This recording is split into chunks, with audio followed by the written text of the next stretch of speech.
अगर मैं आपसे कहूं कि जिस इंसान ने सबसे पहले ये बोला था कि सूरज धरती के चक्कर काटता है, वो एक जीनियस था। आज ये बात आपको हास्यास्पद लग सकती है, लेकिन उस दौर में नहीं। दरअसल इंसान ये मान के चलता था कि धरती तो फिक्स है, इसके नीचे तो कोई स्पेस ही नहीं है। फिर ये सूरज जो पूर्व में निकलता है और पश्चिम में चला जाता है, आखिर ये वापस पूर्व में कैसे पहुंच जाता है सुबह? तो उनको 2-3 ऑप्शन नजर आते थे। पहला तो वो ये मान के चलते थे कि धरती के नीचे कोई पाताल लोक है और सूरज रात में पाताल लोक के जरिए वापस पूर्व में पहुंच जाता है।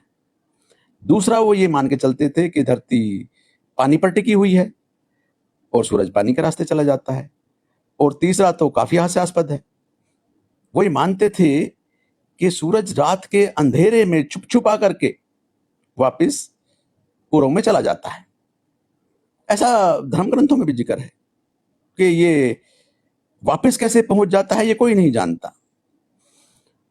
लगभग सभी धर्मों में इस प्रकार का जिक्र है कि धरती कछुए की पीठ पर रखी है, या नाग के फन पे रखी है, या हाथी के सूंड पर, या बैल के सींग पर। और जब वो अपना सर हिलाते हैं तो ये भूकंप आते हैं।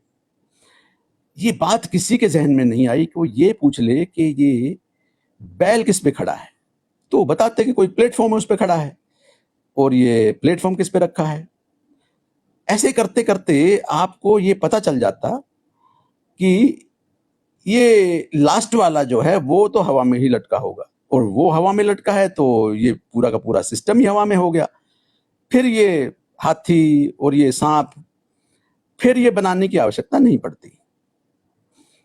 बाद में विज्ञान ने तरक्की की और उसने बताया कि भाई ये तो सूरज नहीं चक्कर काट रहा है, ये तो धरती ही सूरज के चक्कर काट रही है।